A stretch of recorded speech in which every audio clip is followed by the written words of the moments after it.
Hi, moms. If you're anything like me, you probably sometimes wonder where in the world you're supposed to start whenever you have so many categories of your life that you want to accomplish something in. This can be with your children, this can be in your career, it can be in your personal pursuits or hobbies, or maybe you just endeavor to have a hobby or something like that. Um, and everything feels urgent, everything feels important, and your to-do list seems like it will never ever end.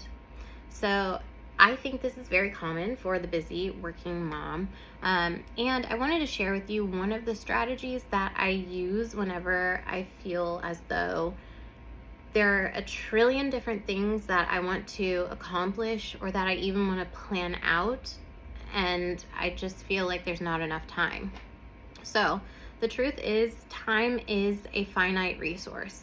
I would say that most of us, to sustain a healthy pace, cannot pursue every dream or even a dream in every single area all at the same time without burning out or becoming overwhelmed. And so one of the things that really struck me whenever I was listening to some other mothers who either are authors in books that I read or are YouTubers and I watched their videos, was that they speak about seasons of life.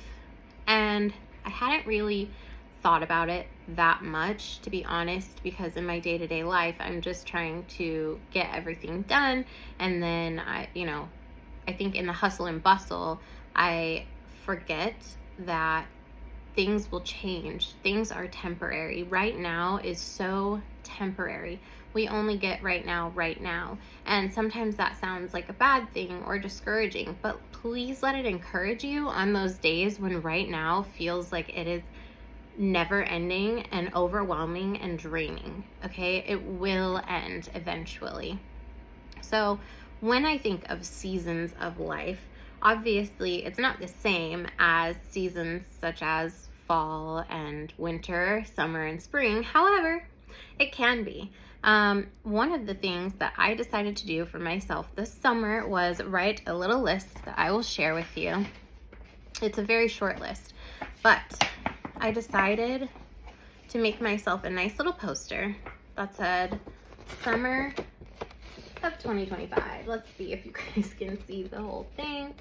Summer of 2025. There we go. And it may be backward for some of you. I don't know, but I still don't know if my camera flips. How about that?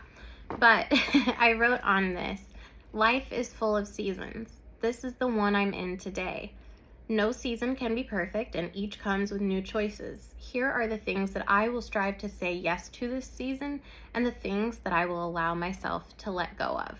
So in the summer, I feel that I may have mentioned this before in a different video, but in the summer, I wasn't able to have summer care for both of my kids. And so I was constantly being everything. I was the chef, I was the cleaner, I was still employed doing my full-time job, I was the entertainment manager, I was, all of these things. All of the things all at once with not a lot of breathing room. And so I decided to say no to a couple of things. I think this was what I had mentioned, is that I want to update my space. I want to do some different things, some home decor and renovating and updates, whatever, including painting. So I said no to painting one of the rooms. I'm like, no painting, because I am exhausted. I am just keeping up with what I can keep up with. And I said no to perfection. Whenever you have children in the house 24/7, it can be difficult to keep everything clean. And personally, I would prefer it if all of my things were completely clean and tidy all of the time, but that is not my reality in this season. So I said, I will say no to perfection. I also took up gardening as a hobby, which is really exciting, and I cannot wait until spring. Spring is by far my favorite season, normally anyway, but now even more so that I have gotten into gardening. I'm very excited to get started again and see what I can do in the upcoming year. So, the problem though is that I was trying to do gardening.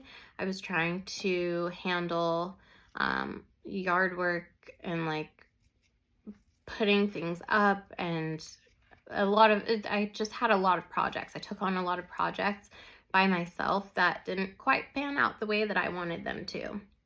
And so I said no, and this was in the late summer, by the way, no to exhausting myself outside in the heat. If it's going to be too hot, if I'm going to not feel well emotionally or physically after I'm finished, then I'm not going to do it. Perhaps if I was not in charge of childcare and all of the other things all of the time, 24/7, then I would have been okay with going outside in the heat and things like that. But it just doesn't really work well whenever you have a child in the home to take care of. So,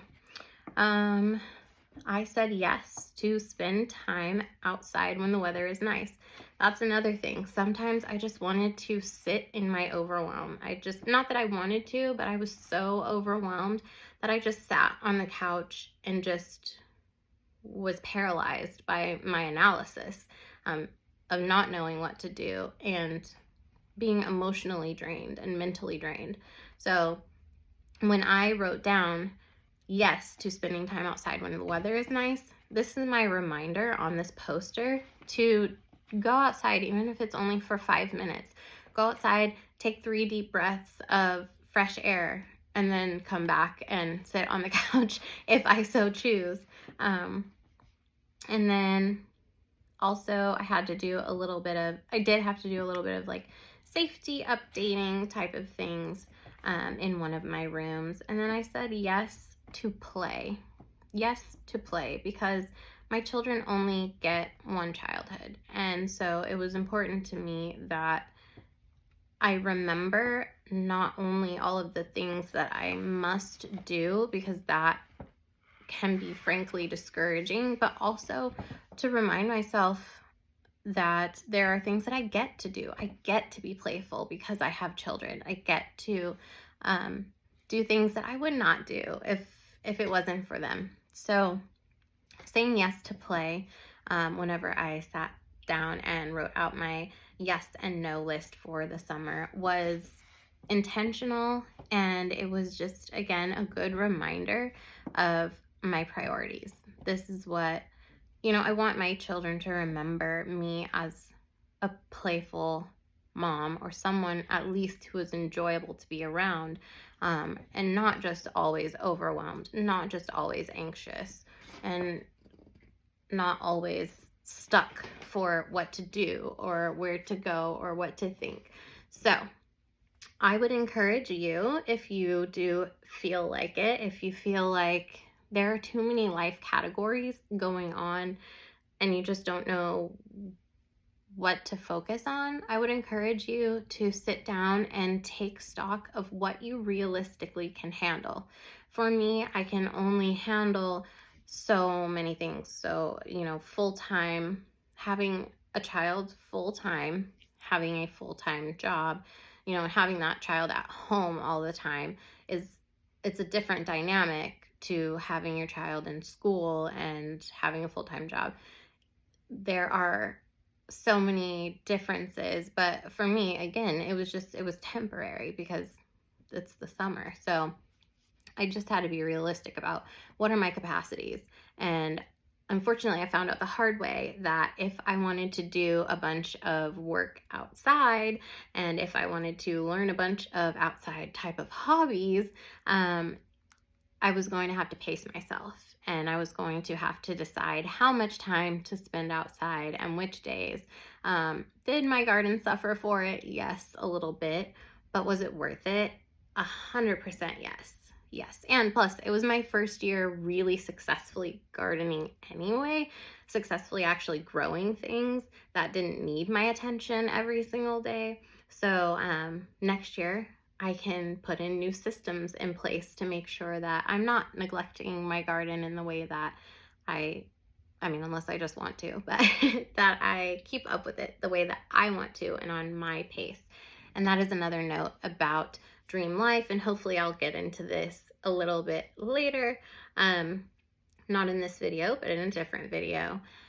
The often overlooked aspect of building your dream life, at least for me, is planning the pace at which you would like to live your life. So, pace is extremely, extremely important. And it may also let you know that you are either already living your ideal life in an area or that you're close to living an ideal life in an area. For instance, if you are playing with your children and time gets away from you, you may be in that moment living your dream life because the pace is what you want. The pace is what you're comfortable with.